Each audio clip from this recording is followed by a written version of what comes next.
Hello. We'll go ahead and get started. For those of you that don't know me, my name is Lieutenant Banks with the Culpeepr Police Department, and welcome to the June 27th, 2024 Combined Neighborhood Watch Meeting and the Chris R. Jenkins Amazing Citizen Award. Before we get started, I'd like to recognize a few people in attendance. We have our Town Manager, Chris Hively, here in attendance. Mayor Frank Reeves is in the back.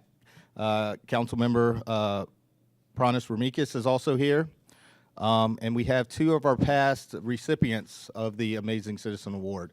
We have Mr. Hank Mylans here with us, and also Mr. Charles Jameson with us. So when we do the Amazing Citizen, which is the first part of this, we start off with a short video. This one is a little bit longer because of our recipient and how amazing he is. So what we'll do, we'll cut the lights and we'll show a quick video of what makes our recipient, Mr. John Butch Davies, so amazing. Welcome to Culpeepr, a town and county unlike any other. Pastoral views, a vibrant downtown, where destinations and activities abound. There is one aspect in particular that helps Culpeepr rise above the rest: the people. Every day, all over the community, people are working to make a difference.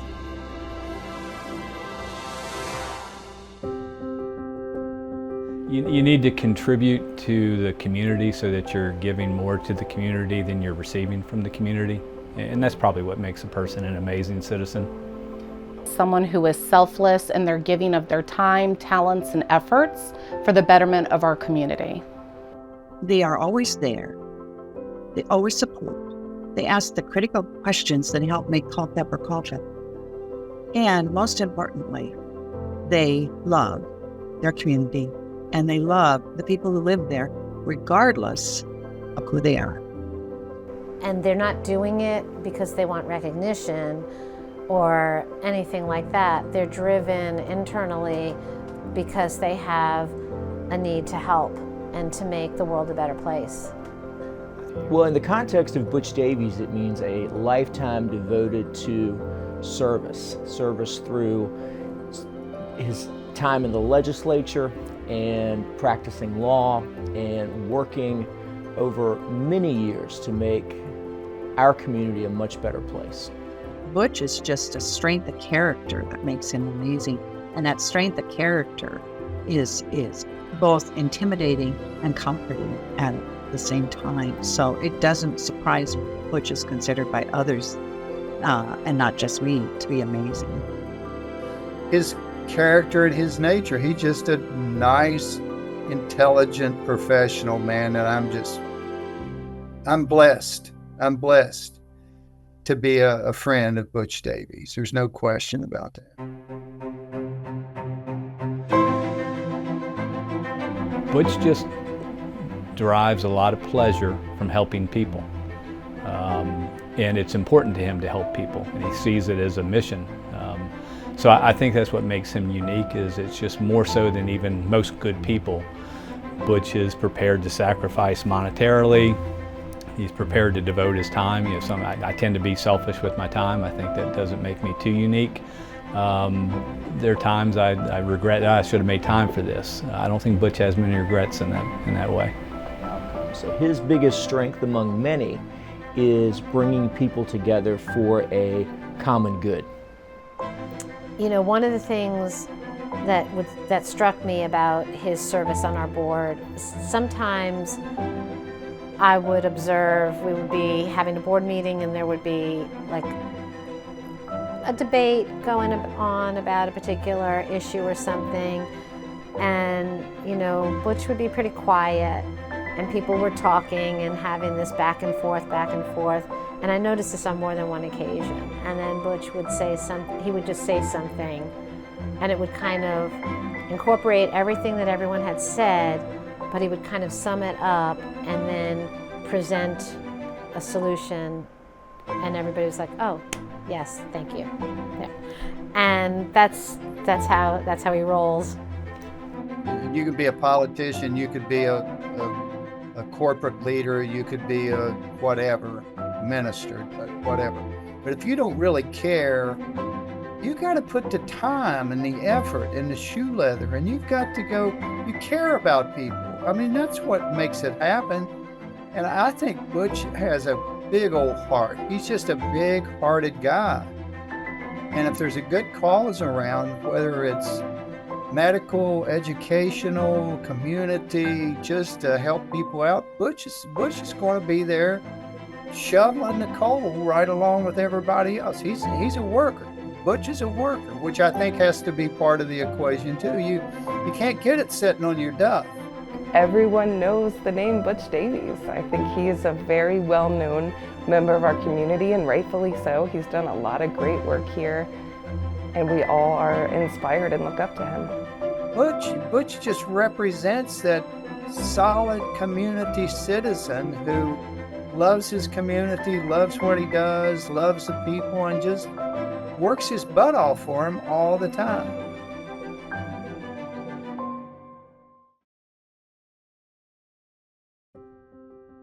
He gave of himself everywhere, which is why he is a legend. Well, he is one of 12 founding fathers of Culpeepr Renaissance, Inc. I grew up in Culpeepr, and so I remember what downtown used to look like.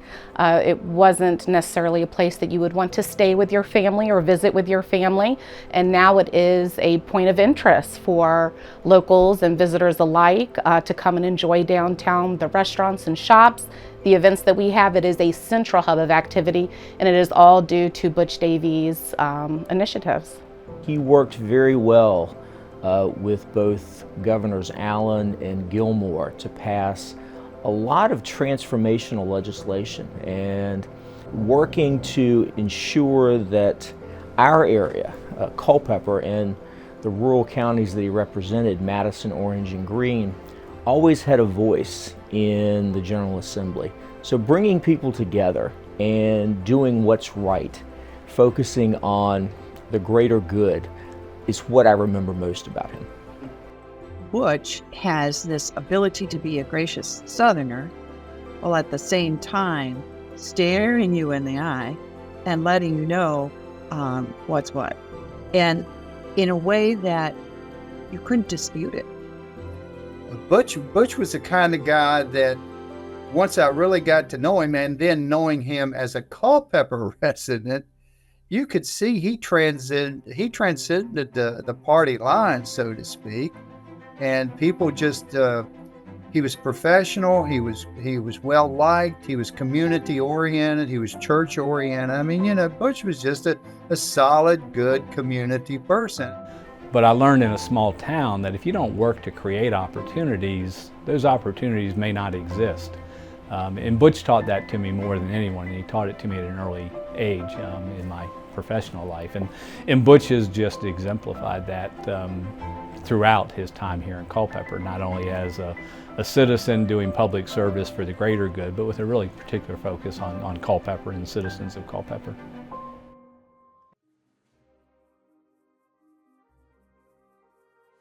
Congratulations, Butch. This is much deserved. Thank you so much for your diligent work in creating Culpeepr Renaissance and making downtown a destination for all to enjoy.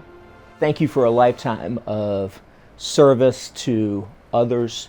You've always put everyone else above yourself.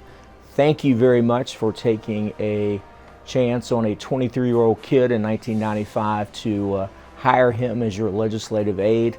That experience is priceless to me. I can't think of anyone any more deserving of this award. You represent the best in all of us, Butch Davies. You are the very definition of amazement. And so the fact that you have been recognized as an amazing human being, that really surprised me. But knowing you and loving you and being so appreciative to be in your orbit makes me so happy to be able to share with you. Congratulations. Because, yeah, you're amazing. Butch did all his work and made all these sacrifices so that he would be in a position to help other people. and the community that he calls home. Helping other people have a better life and making Culpeper and the Commonwealth a better place is what Butch Davies is all about. He is a role model for all of us to follow. He sets the standard as a political leader. He sets the standard for a responsible citizen. And he sets the standard for a compassionate, generous, and caring human being. Just knowing that this is the call of the people in the organization that's honoring him just tells me, once again, they've put the good of the people and somebody who really, really loves people and cares about them. There could not be a better recipient than Butch Davies.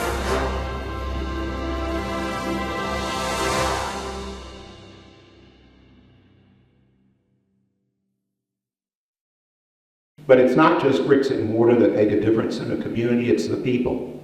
And it's the people in this room who can really make this a different world and a wonderful place to live and make Culpeper even better. So I thank you for coming, I thank you for your support for Scouting, and I thank each and every one of you for the support you've given me. Thank you. At this time, we'll have Chief Chris Settle and Major Nick White come up for the presentation of gifts.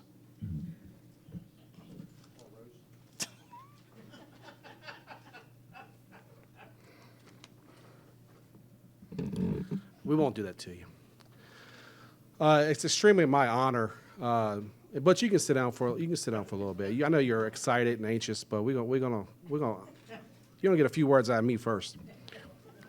Growing up in Culpeper, I was born and raised here.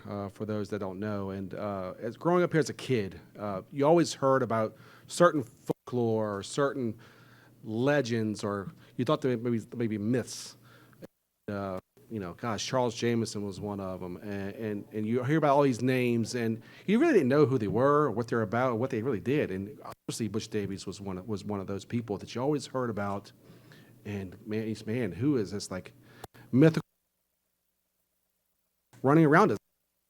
I didn't know. Still, then I joined the police, and social interactions, and through police work and everything that Butch was involved in. You got to know a little bit Butch and what he was about, and we've never shared anything, but he has impacted me, and he's probably impacted tens of thousands of people. Anybody who's visited downtown Culpeper has been impacted by Butch Davies. Everybody who's been to Germanna has been impacted by Butch Davies. It's probably hard to find anywhere in the 5-county region to go anywhere where they wasn't really indirectly or directly impacted by Butch Davies. And that's such an honor to have, and a human being to be, is to have that impact on that part of people. So I'll say that, and I will say it took us 3 different dates to get Butch here. His calendar is pretty full. He's like, where's Waldo in the world? But we nailed him down, and I thought about this today. I was like, it's fitting that we're honoring Butch tonight, in a night that we will see, and I fear not, political divisiveness. In a night we might see our country, and I hope not, grow farther apart. It's people like Butch and his politics, and people like Ed Houck and Ed Scott, and all those people. I mean, I can go on and on. And, Chris Snyder's and other worlds, and several council members in the past that really knew what politics was all about. No matter what letter was beside your name, you respected one another, you listened to each other's opinions, and you compromised, and you made decisions what was best for your community. And Butch always did that.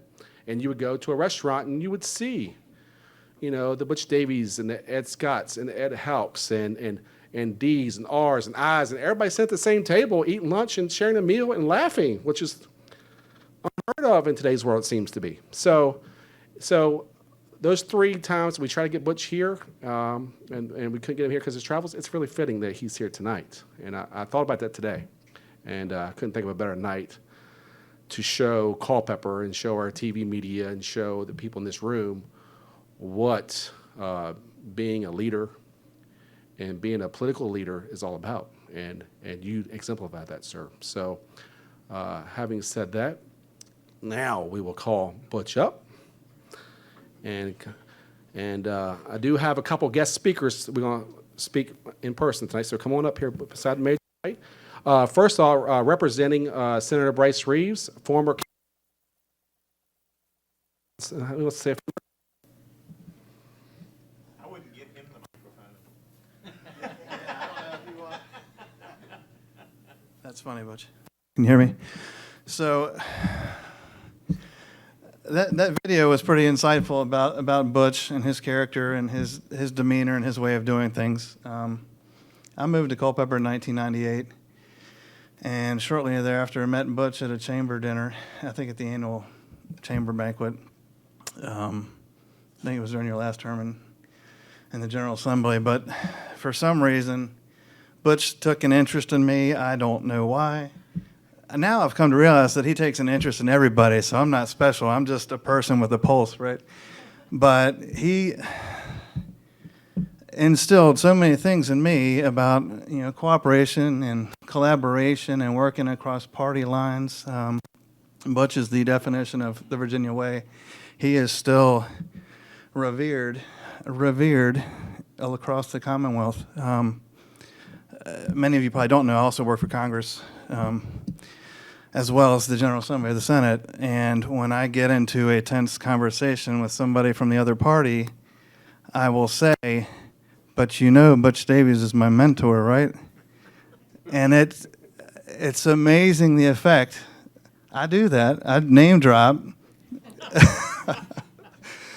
And his boss knows it because the last time we spoke, she hugged me and she mentioned Butch in the conversation. But I think the takeaway from that video is selfless service, creating opportunity, pouring yourself in others. Look at the people that were on there and across the state, people who you can go to almost every circuit jurisdiction in this state, and there's a judge there that knows Butch. There are legislators there that know Butch. There are business leaders that know Butch. Same thing. I mean, there are members of Congress in D.C. who know Butch is. He just casts a very long shadow. And fortunately, that shadow fell upon me many years ago and changed my life. So I love you. Thank you.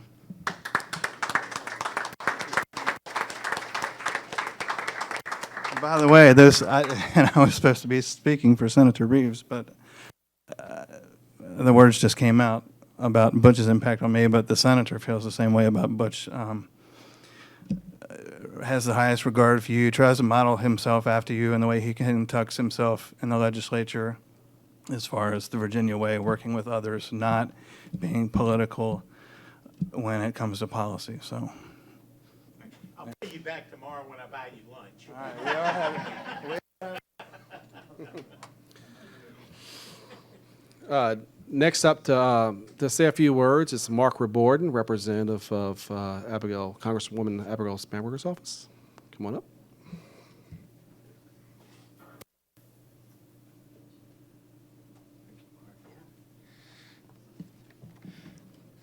Good evening, everybody.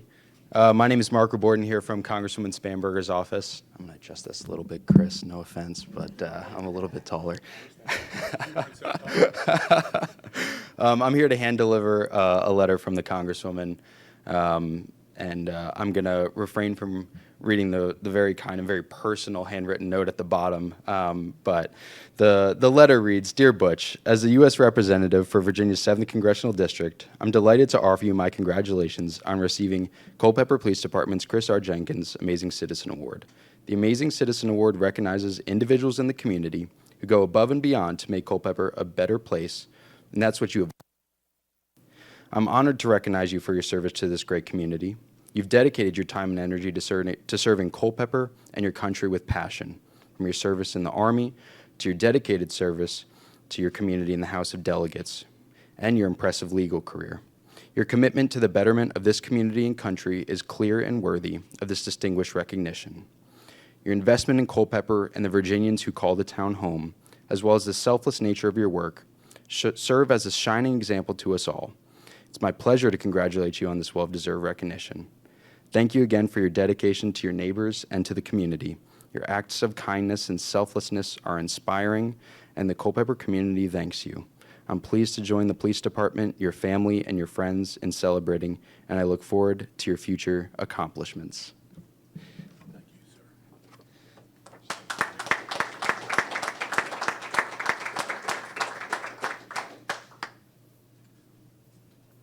So I talked to Chris Jenkins this afternoon, and he unfortunately couldn't make it. Obviously, the award's named after him, so I always try to talk to him about the recipients, and his only response was, "I couldn't think of a better choice. I'm glad I taught you something." So that was his exact words to me. So I took that as it was the right choice, and we all know it was. So without further ado, Major White, I'm gonna have you come over and grab that first award there. And since I didn't bring my glasses, I'm gonna have you present it, Major. Can you hear me? I'll go to this side. You're the man of the hour. It is with great honor we present John Butch Davies III with our Chris R. Jenkins Amazing Citizen Award in recognition of your endless efforts dedicated to community outreach and involvement. The Culpeper Police Department and the community we serve appreciate your dedication and unconditional support. Your commitment to community service truly epitomizes what makes you an amazing citizen. Congratulations on this outstanding accomplishment. Thank you, sir.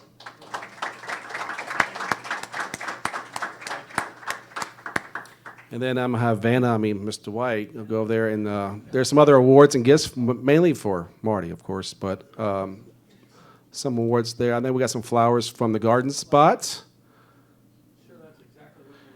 And we have, what do we got there? We got a, there you go. What is that? This looks like this could be for your spouse. Raining Cats, it's something from Raining Cats and Dogs. It looks like a pair of earrings from Raining Cats and Dogs. Yeah, well, I don't know. Maybe for Butch. I don't know. We have a gift certificate. There you go. No comment. We have a gift certificate there from It's About Time. Great sponsors of this event, as always. Piedmont Steakhouse. Marty, there you go. Eating well. My personal favorite, Canacles, of course. And then you need coffee to go with your donuts, so Raven's Nest. Raven's Nest. Absolutely great. I use all of them, good all of them. There you go.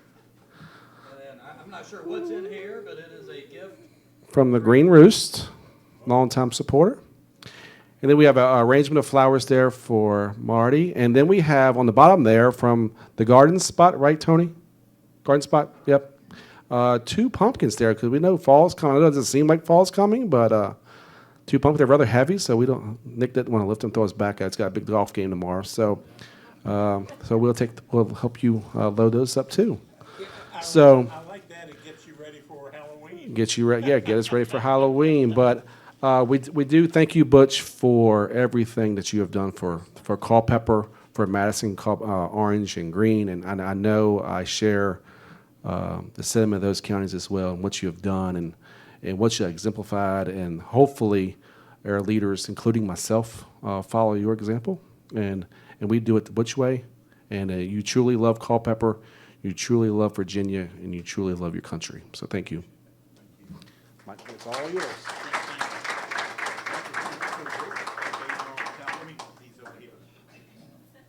He won't let me have him back.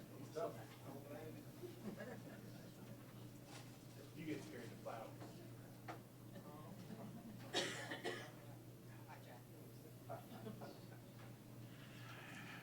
Well, I must admit it was a surprise to get open with the video. And I especially appreciated some of the people who were in it. I don't know whether you all are aware, but Dale Durer for several years was my legislative aide. And now, damn, he's a circuit court judge. I had breakfast with him Friday before last and sat down and talked about some of the needs that we have in our community. And one of the things that shocked me was I was not aware from the beginning of the year to May 1 of this year, Culpeper is behind Loudoun County by 50 criminal offenses. Now think about that. Loudoun County has over 250,000, closer to 300,000 people. We have over 60,000 people, and we have 50 fewer criminal cases than Loudoun County. I pointed out to Dale, he is the judge who listens and hears the cases. He is our only circuit court judge, and he's there 5 days a week. Loudoun County has 5 circuit court judges hearing a caseload that is not nearly as heavy as what Dale has to deal with. One of the things that I thought it was funny, I told him, I said, I got to relay the message. I've already met with a couple of supervisors and said, you all got to do something. We need another circuit court judge. We need more space. Dale is already looking for a solution. He thinks he can take one of the JNDR courts and make it a domestic relations court for circuit court. It doesn't need a jury, and he can get a substitute judge to come in. That kind of creative spirit is what I think is needed, and people work together to make things happen. And I'm appreciative of the town police department, who I think really do an amazing job in this community servicing people in a whole variety of ways. It's not just chasing somebody who's speeding. They respond. And I had a little incident at Luigi's restaurant one night, keeled out, and the rescue squad was there. Tony Troilo was sitting at another table, came over, helped me. I didn't wake up or was aware of anything until I got to the hospital. It was a team effort. The people who were there were concerned. It really made me feel good to know that people cared enough to reach in and act. So I want to thank you for this award. I think it is amazing. Chris Jenkins, who for the award is named after, is someone who I have a great deal of respect for, who I think did an excellent job as chief of police. One of the things I thought about coming over here tonight, and you all would be interested to know, how many of you remember Roy Jameson? A few of you do. Yeah, that's good. Well, I came to practice law here when Roy Jameson was chief of police. Now, that ought to give you some amazing experience. And the diversity of people. Roscoe Ford, I was delighted to see the portrait go up in Circuit Court of Roscoe. One fine individual, and people have no idea of all the good he did in this community. And that's been a tradition of the people who work for the town police. So I'm appreciative of the award.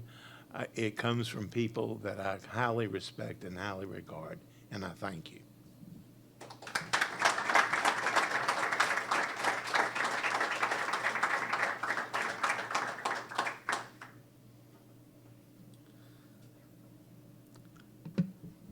Now, Butch is going to be special in one other regard. So I think I mentioned this last Neighborhood Watch. We are kind of reorganizing our Chris R. Jenkins Amazing Citizen Award with his blessing, of course. I'm not that dumb.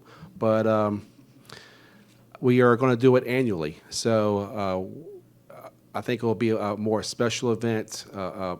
We can really highlight our amazing citizens. So we're going to do it annually. So I know our Channel 10 audience is watching, and the audience is here. We really encourage those nominations to come in to jcole@culpeprva.gov, to our PIO Julia Cole. And we're looking at sometime in the first part of the year to have a banquet at evening time, to make it a dinner, to make it a special event, to really have the time to honor our amazing citizens. So our Neighborhood Watch meetings will turn in solely to our Neighborhood Watch meetings. And then our amazing citizens will be an annual evening time banquet where we can all get all dressed up and honor Chris R. Jenkins Amazing Citizens. So Butch, you're kind of or curtain call for the biannual ones. So you're special in many, many ways. So, but we do look forward to getting nominations in for all of our amazing citizens. So if you're out there, you know somebody, please send us an email or a letter, and we will certainly take those into consideration. We do it by committee. It's not one person who picks, and we're looking forward to that event sometime in early 2025. So at this time, we're going to take a small break. So I know there's plenty of food out there. Please eat, be merry. We got a special program tonight. I know we got a special program talking about our neighborhood watch programs and how we can establish and sustain neighborhood watch programs. We have a special presentation for one of our retiring police officers coming up, a very long and illustrious career. We want to make sure we recognize that tonight. We have a new officer we want to recognize, so we have a lot of good stuff coming up here later. But we're going to take about a 5 to 10 minute break, pictures, and we'll come back and see you in a little bit. Thanks. All right, if everyone will take their seats, we'll go ahead and get started with the second part of our program.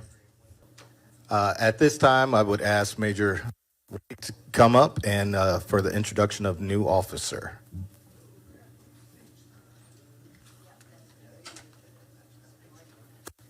All right, welcome back, everybody. So I have the honor of introducing our new officer, which is something we try to do every quarterly meeting. And so is Alvaro Moran. Alvaro, come on up. I'll let you give your 5-minute speech in just a second. He didn't know that part was coming. Alvaro comes to us from via Warrenton Police Department with 17 years of experience. And sometimes one agency's loss is our gain, and we feel like we've certainly gained a great officer with a lot of experience. He also happens to be a former United States Marine, and Alvaro also has 2 wonderful children. And he comes with general instructorships and ERT experience, detective experience. He's kind of done it all. We're blessed here at our agency to have him as a part of our office, and we think that all of you, when you have a chance to meet him and introduce yourselves to him, that you will agree with us. And so without further ado, our new officer, Alvaro Moran. You don't have to say anything, but you certainly can. Oh, no, you're good. All right. All right, thank you. Yes. Let me stay here.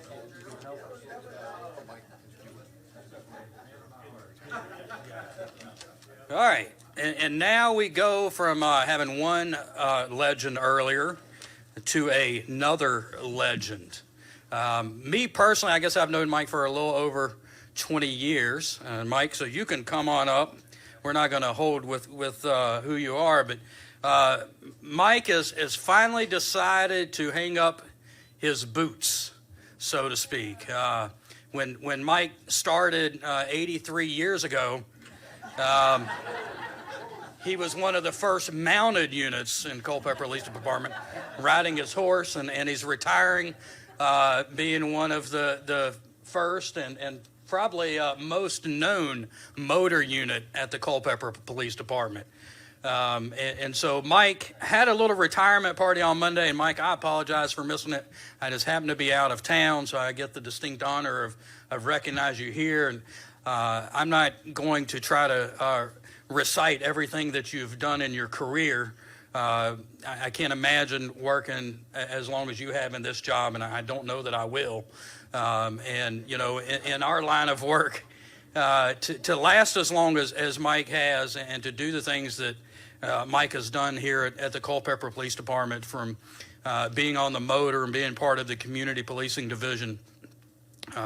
Mike's probably done it all and seen it all in his career. And for some reason, he didn't talk his son out of he also works with us. So, you know, we're going to have a little piece of Mike left, even outside of him. And I'm going to give Lieutenant Banks, who has supervised Mike for the last number of years, the honor of going over the gifts that Mike was actually presented earlier in the week. But we want the community to be able to see and share with us what Mike has done for us here at the police department.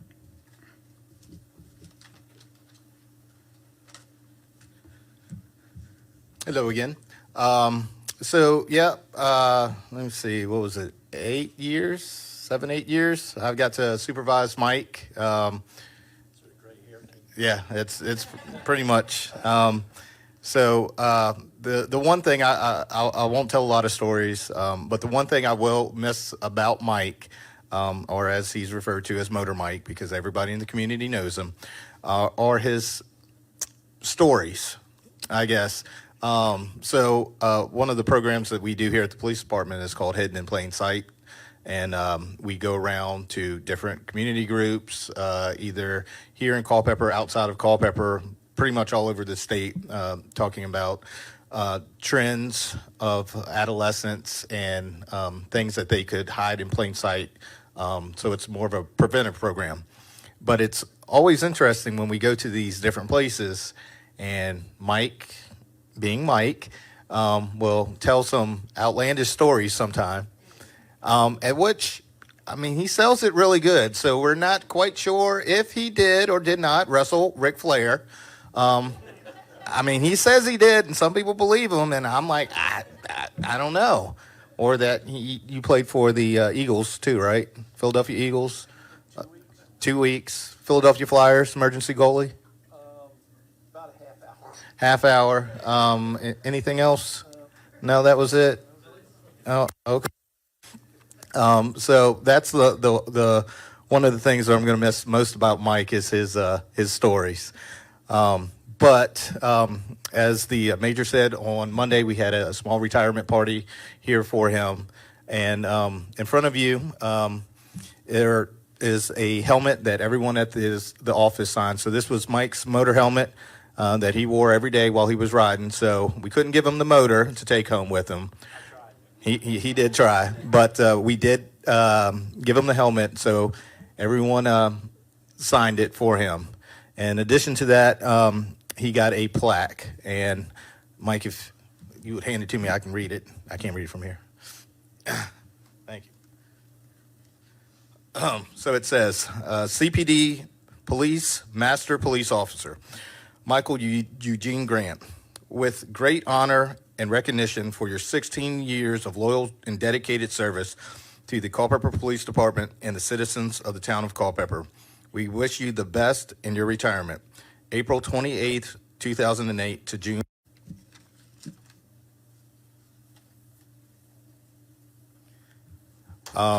Yes, thank you.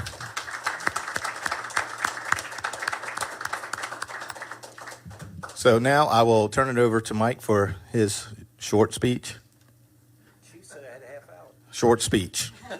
Still your supervisor. Well, thank you. When I started in 1981, obviously there's been a lot of changes in police work. And when I came here, I had to learn a lot of changes. And I had an old dog, had to learn new tricks. And I accomplished them all, enough to keep my job for 16 years. But I tell you what I'm going to miss the most is the community. I enjoy working in the community. I like working with everybody. I like the events we do.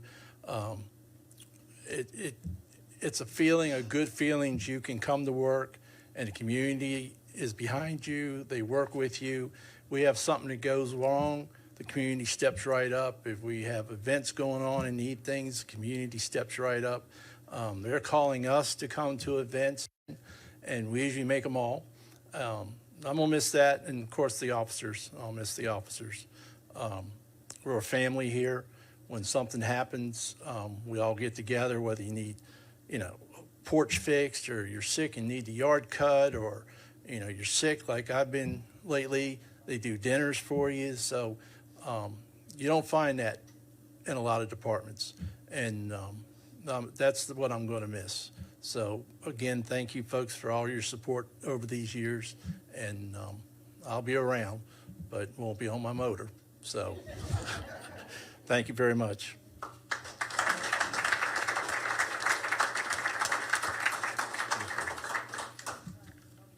I'm done with you.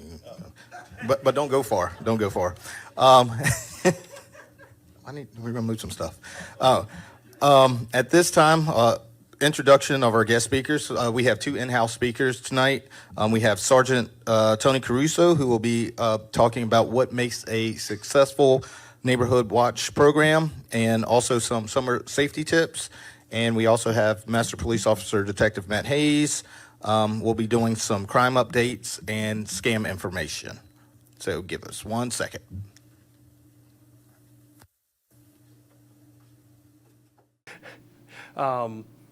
We do not have the manpower to be everywhere at all times. So having your eyes out there on the street definitely helps. You guys as citizens start to be more aware of suspicious activity, and it helps bring to light some other issues that you guys might be having in your neighborhoods that you wouldn't maybe ordinarily call our dispatch center to report. So once you do have an established neighborhood watch group, establish who wants to be your watch leaders for your group to then be the liaison to the police department and our liaison officer that we have for you guys. Depending on the size of your group, you might have multiple. Determine if you guys are interested in having a set meeting date or time. Those can be in person, Zoom. A lot of groups will hold them at one of their residents' houses, but I like to also open it up that this room can be reserved for free. So if your watch groups want to have it here, if that makes it easier for whatever reason, just let your liaison officer know that and he can get it reserved for you. What does having set meeting dates accomplish? Helps you guys build a rapport with your officer, seeing them face to face on a regular basis. Helps you feel more comfortable with contacting that liaison officer for something smaller that, again, you may not want to call them in the middle of the night or call our dispatch center 911 to report that issue. And then that liaison officer can then forward that to the rest of the department so that we can help take care of that for you guys. Helps you guys to discuss common issues that are being seen in your neighborhoods, and certain prevention information can also be passed on to you guys from your liaison officers. All right, so what to do at your meetings. Your liaison officers can help provide you with any crime updates or trends that are going on. Just as a reminder, some people don't know this, but if they are providing that, they can't give you specific names and or addresses to what's going on. If there are any crime trends going on in your areas, you can request a prevention presentation for that specific issue, depending on what it may be. And it helps you guys have open discussion with all the group members in attendance to help answer any questions or concerns that you guys may be having. And what if it's a smaller group and you guys don't want to hold your own meetings? And that's perfectly fine. Just keep in regular contact with whoever your group leader is and or your liaison officer. That way we can be aware of what concerns or issues you guys may be having. Attend these meetings that occur every other month. If you guys are interested in it, provide your contact information, primarily email. There is a email that I send out before these meetings every month just to let people know. I couldn't tell you how many hundreds of emails I have on there currently. I know I have one that I've been trying to get on there and we've been having some issues. I'm going to take care of that tonight. And I'll tell you what I'm going to do. I've got a pre-made printout for National Night Out. I'm just going to go ahead and print that off as soon as I'm done and leave it in the back of the room while Detective Hayes does his presentation. So as you guys are leaving, if you want to get on our email list, just write down your name and email, and then I'll get those typed in. And I lost track of where I was. And just hold events in your neighborhood throughout the year to help bring the neighbors closer together. Make sure to invite your liaison officers, and it can be cookouts. I know one of our groups has like 1 or 2 yearly yard sales that they do as a neighborhood, and it just kind of helps bring everybody together, get to know each other, look out for one another. And then what is your liaison officer's responsibilities? It is to communicate with the group leaders and or other citizens at least once a week.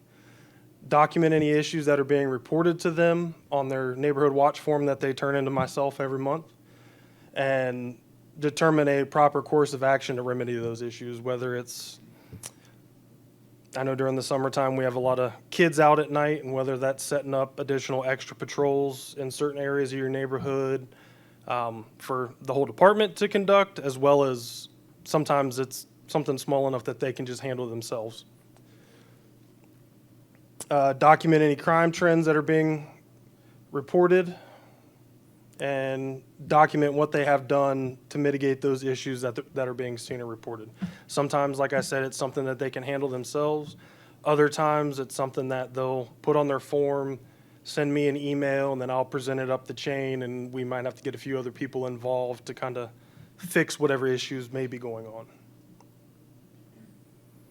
All right, so National Night Out, which goes hand in hand right with Neighborhood Watch, because that's where we host all of our different events.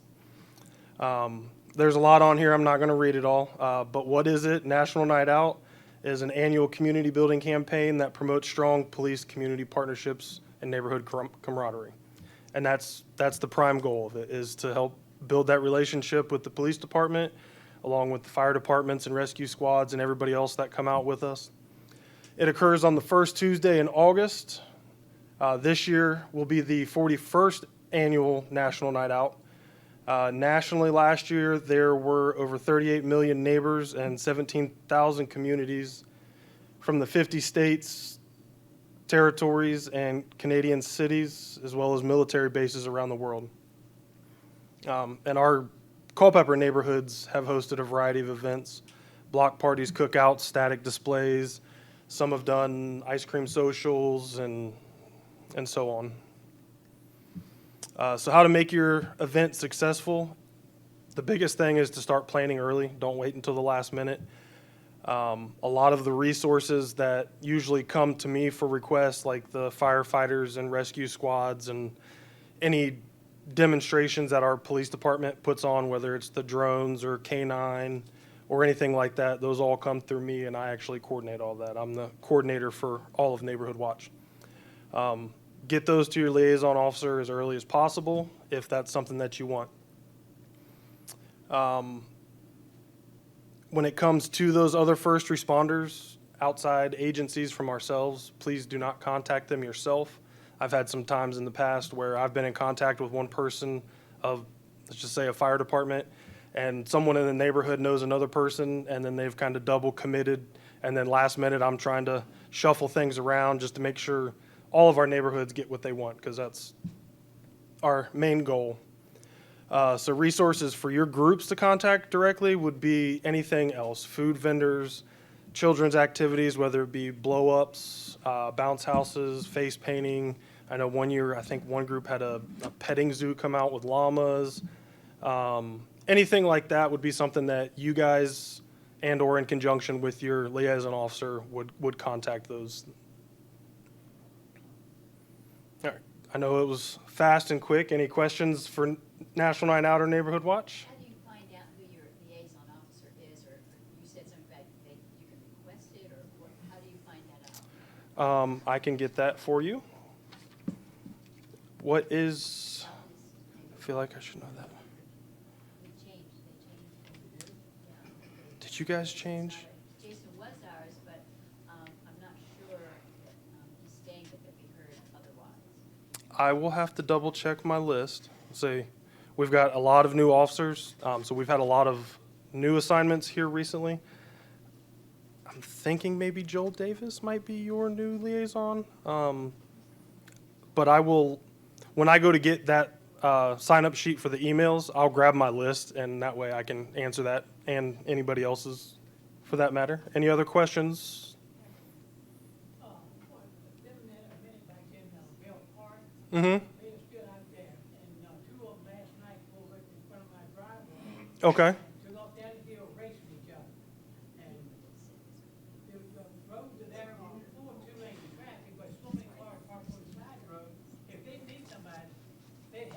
Yeah.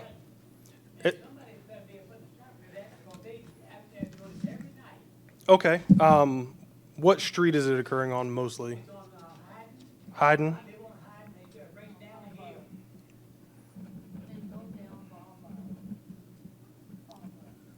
Barberry Street? Okay. All right. And the next door neighbor had a wreath on her house on the front porch. And she showed it to me the other day. Somebody had got it come up on the front porch, took all the flowers out, ripped them out, put them behind her love seat. Okay. Then took a chain that had wire in it and ripped that off, threw that in behind the chain, the love seat. And I had told her to call the police officer, see if they could do that, but she wouldn't do it. Okay. She asked me to bring it up tonight when I come out here. Okay. Well, I will definitely get something put out. I can probably get you guys on our July selective enforcement, specifically in the nighttime hours, to keep an eye out for that sort of thing. If it is something that you are seeing, regardless of what it is, don't hesitate to call us. For something like that, if you may not necessarily want to call 911, but our dispatch number, not emergency line, is 727-7900. So regardless of what you're seeing, especially if it's at night and say your liaison officer is not working, call that number and they will get you an officer there as soon as possible. Okay? Like Vegas Street up there, see, one way is two-way and the other way is one way. Mm-hmm. We got traffic going in and out of both ways. It don't make no difference no more. Okay. They go down in there, some of them back all the way out. You know, it's dangerous what they're doing. All right. Well, I will definitely see what I can't do to help you guys with that. I appreciate it. All right. Any other questions, concerns? All right. The next thing we're going to go to is the If You See Something, Say Something campaign. Hopefully this video will play. We're all part of your community. We all play a role in keeping our community safe. So protect your every day. If you see something suspicious, say something to local authorities. All right, so this goes right along with the handouts that you guys have all gotten. That packet, first packet, is specifically off their website with all of their campaign goals and information and so on and so forth. The other smaller packet that you have is a couple of their flyers that we've put out before. But the campaign itself is through the U.S. Department of Homeland Security. And it's a national campaign with a mission to raise public awareness in two primary areas: recognizing behaviors that may indicate a potential nexus to terrorism, and how to report that suspicious activity to the appropriate law enforcement or local authorities. To accomplish this effort, Homeland Security disseminates outreach materials and public service announcements, as well as builds strategic partnerships with organizations in the private and public sectors to amplify the campaign's message. Homeland Security themselves do not directly accept these calls or reports, but would rather promote reporting to local authorities. And there is a hotline number that I believe is on one of my slides to come. So the history of it, the slogan itself of "If you see something, say something" was originally implemented and trademarked by the New York Metropolitan Transportation Authority after 9/11. In July of 2010 is when they granted a license to Homeland Security to use the trademark slogan for the purpose of implementing a nationwide anti-terrorism campaign. Since their launch in 2010, it's partnered with many different organizations to raise awareness in communities across the country, and they've been a critical success to the campaign. In 2018, they designated September 25th as the National If You See Something, Say Something Awareness Day, also known as CSAY Day. A couple of their key campaign messages is to recognize the signs. So whether you're on your way to work, shopping at a store, or traveling on vacation, remember we all play a role in keeping the community safe. Stay vigilant and say something when you see signs of anything suspicious that don't seem quite right. Factors such as race, ethnicity, gender, national origin, religion, sexual orientation, or gender identity are not considered suspicious activity. How to report that suspicious activity. Public safety is everyone's responsibility, so if you see suspicious activity, report it to your local law enforcement. Many states have designated a unique tip line for reports of suspicious activity. You can use the campaign's interactive map on its website to determine the appropriate phone numbers. Through Virginia, it's either going to be call 911 to get a hold of us, or that number right there, 877-482-8477, and that's the Virginia's hotline number. When making a report, describe specifically what you observed, including who or what you saw, when you saw it, where it occurred, and why it was suspicious. All right, so off of that topic, go into some of our summertime safety tips, mainly to beat the heat and how to deal with extreme heat situations. Some symptoms of dehydration to look for is thirsty, dry mouth, less frequent bathroom breaks, dry skin, headache, and rapid heartbeat.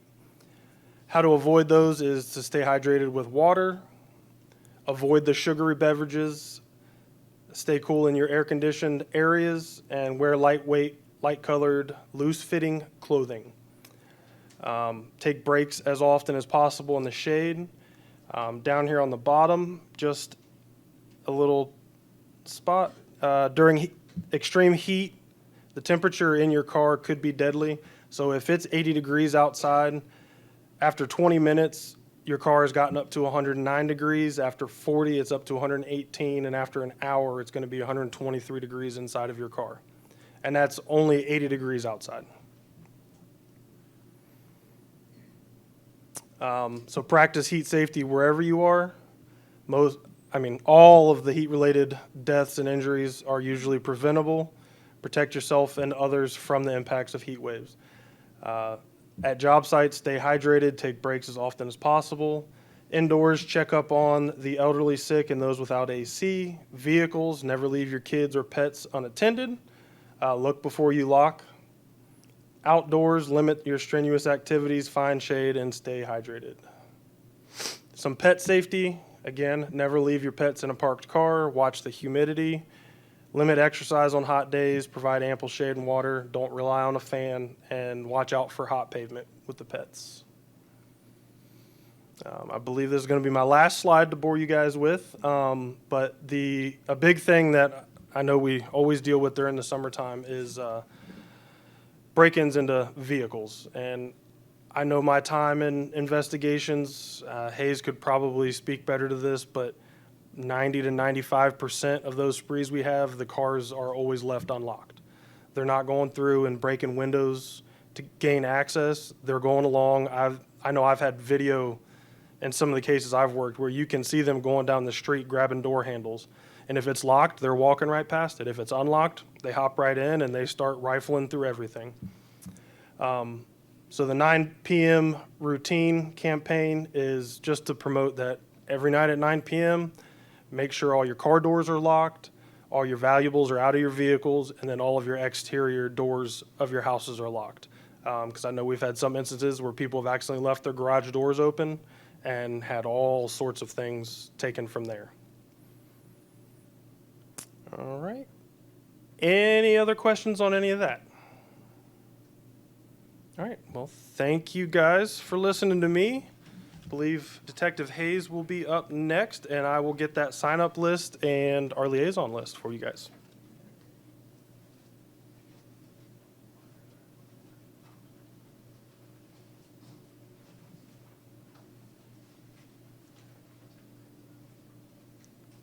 All right, can everyone hear me okay?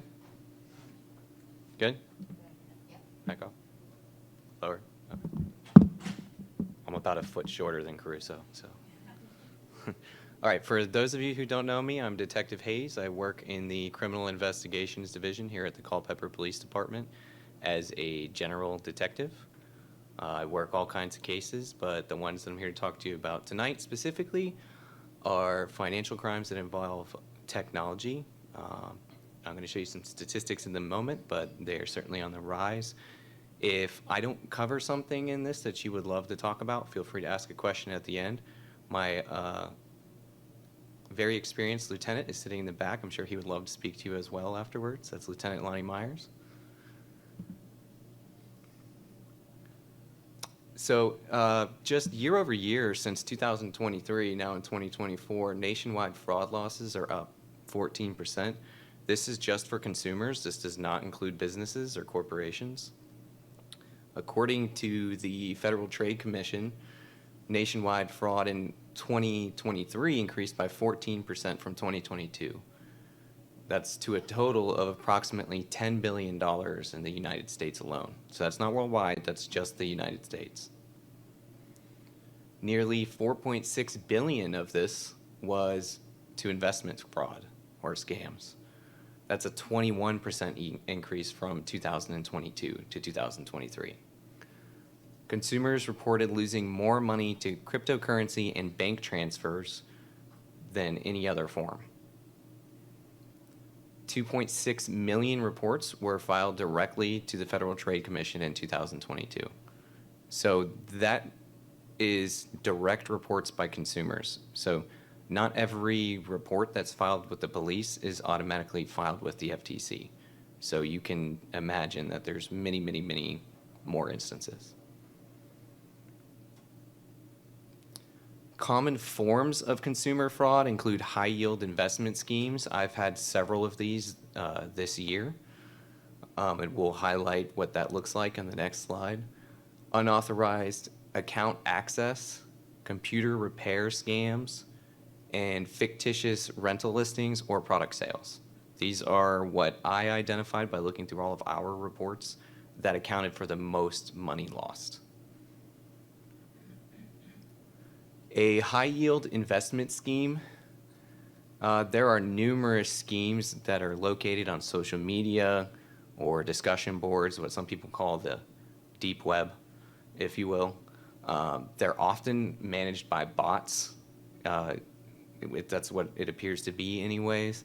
These schemes trick individuals with significant savings to invest it all in order to get rich quickly, be more secure, or even retire early. Generally, these schemes are using cryptocurrency such as Bitcoin for payment, which we have seen a significant increase this year.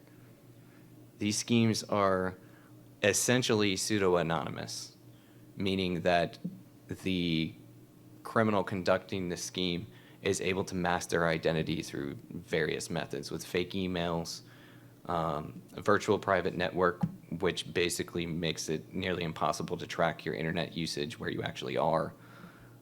They use internet-based phones instead of real mobile phones, so you're not able to figure out who the actual person is behind the phone number.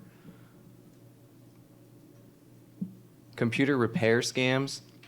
These will usually start as like a pop-up on your computer, like the little square. I'm sure some of you have seen it. I know I've seen it. Where it says like malware detected on your computer, click here now to fix. Don't click it. These are usually initiated when the user clicks on it.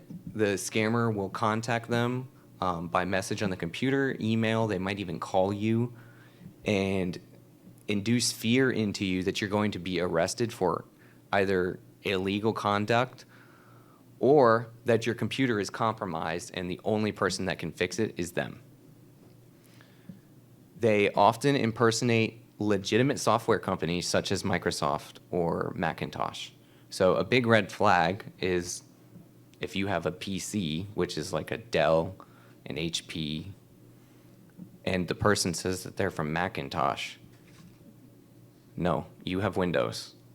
So that's a no-go. They will request payment to resolve the problem. The forms of payment that they're looking for are gift cards. They'll ask you to go to your bank, keep them on the phone. Like especially with women, they'll say, keep me on the phone, put the phone in the purse, withdraw this amount of money, and then they'll have you go to a cryptocurrency machine, put it in there, throw away your receipt, delete the text message, so that I, as the investigator on the back end, have no way of following them. Go ahead, ma'am. We do. There are, last I checked, there are 7 cryptocurrency ATMs in the town of Culpeepr. Would you be able to identify the machine? Yes. Yes, it looks like an ATM. Several of them are by CoinHub and Coinbase, and it'll say that on there. You know you're giving somebody cryptocurrency if they give you it's a 26 partially numeric and alphabetic identifier, and they're asking you to put money into this ATM, the transactions are all final. There is no refund.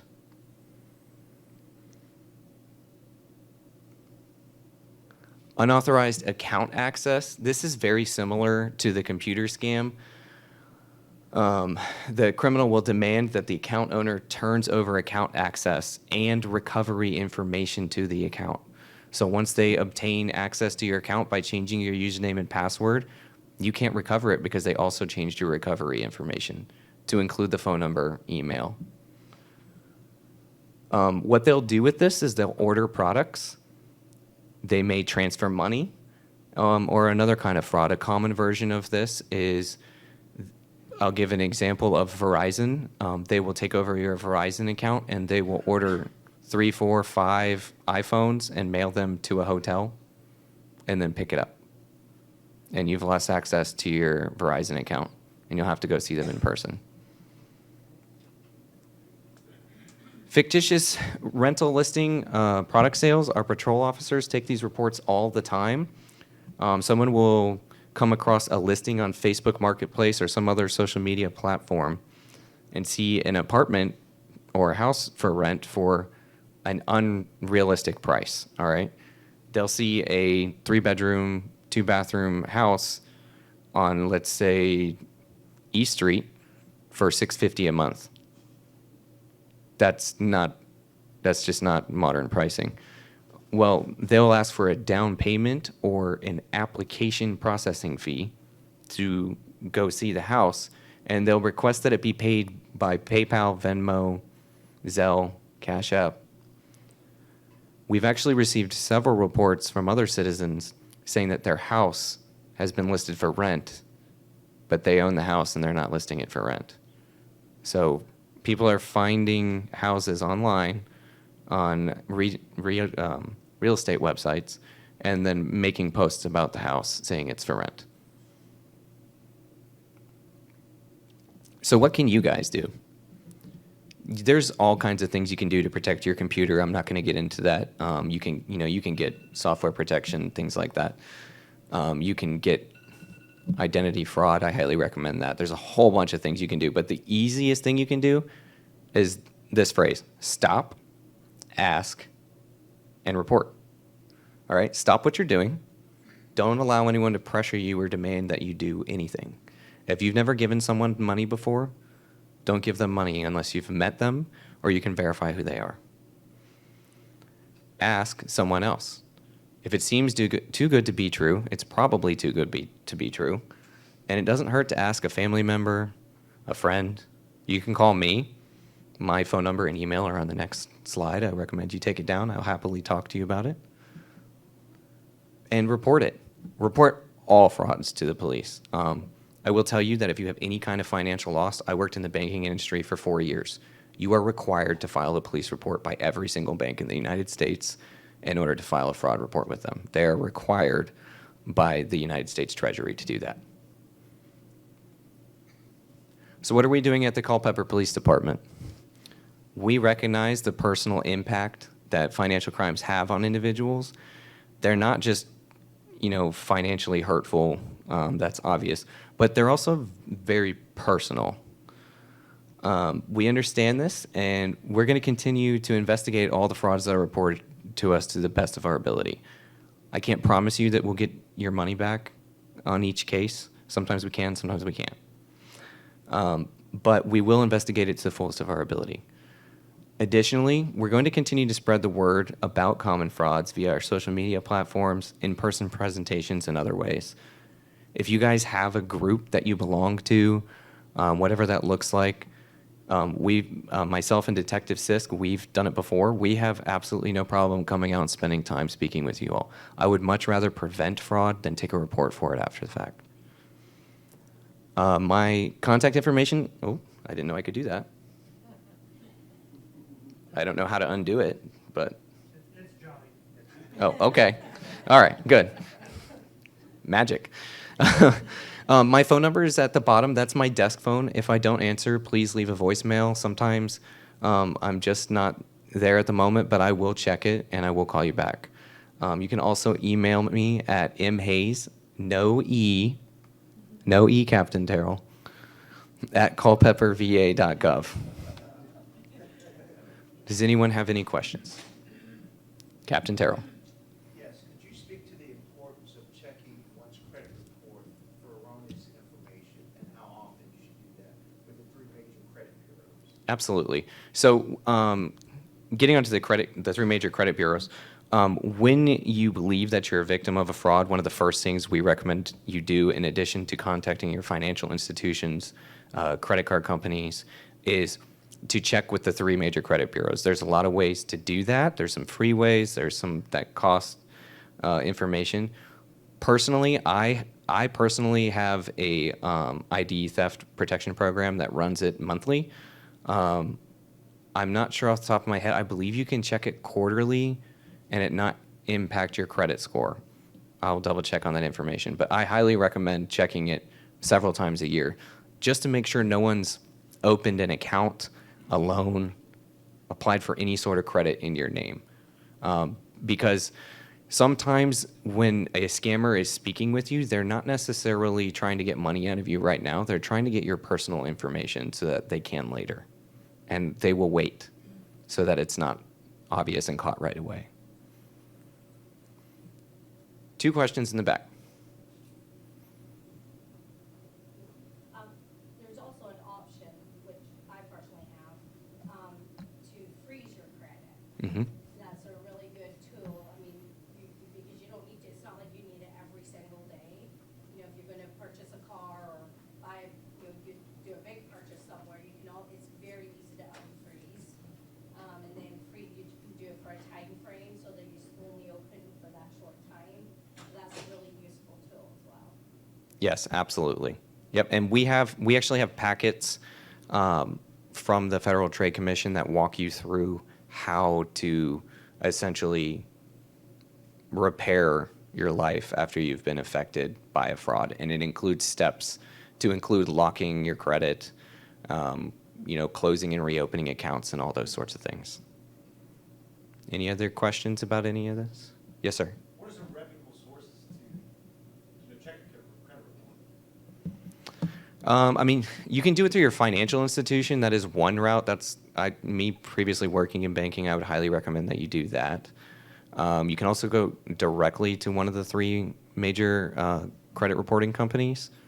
And you can also go to the Federal Trade Commission's website, and there is some forms you can fill out there for a free credit check. If that's all, I will turn it over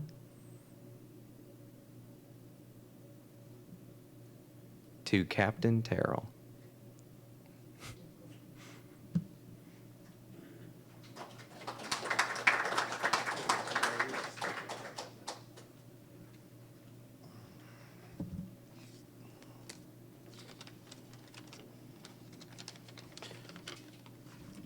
I'd like to take a moment to speak with you about some upcoming events we have here in the town of Culpeper. 4th of July will be quickly upon us, so the town is going to celebrate. We're going to have an amazing fireworks display here in the town of Culpeper.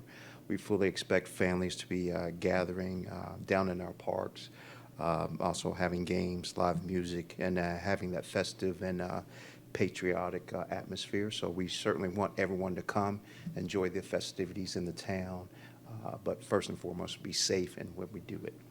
Also, on July 19th and the 20th, we have Packed a Patrol Car. This is an organized drive to collect school supplies for children, ensuring that every student starts the school each year prepared. Donations such as backpacks, notebooks, and other essentials are accepted. We'll be at various locations throughout the town. I think some of the places I can mention would be Walmart, Target, Big Lots, etc. We'll have other locations listed on our social media platform as well. And also on July 27th, Antioch Baptist Church, they have the Back to School Jam, and there'll be a location where you can actually, they'll be giving out school supplies for children here in the town of Culpeper. And last but not least, on August 6th, that is National Night Out. National Night Out is our annual community building campaign to promote police community partnerships with Neighborhood Watch neighborhoods. So we certainly anticipate that with the number of Neighborhood Watch groups we have in towns, they'll all be doing various things. So we encourage everybody to participate. If you're not in the Neighborhood Watch, exactly, we certainly encourage you to turn your light on. It's usually called Light Across America, and that's showing your support. So those are some of the, yes, ma'am? It says here, National Night Out, Tuesday, August 2nd. Is it the 6th or the 2nd? The 6th. I think the second was last year. You can blame Sergeant Caruso for the error.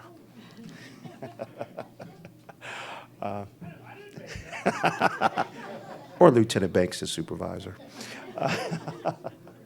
So those are some of the upcoming events that we have in the town of Culpeper, and I hope to see you at one of these events. And I will turn it over to Lieutenant Banks.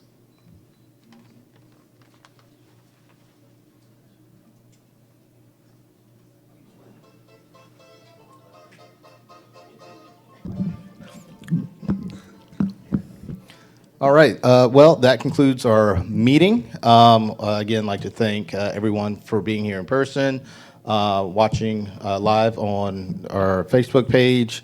At this time, it's while you're all here, it's for door prizes. So just want to make sure, does everyone have a ticket?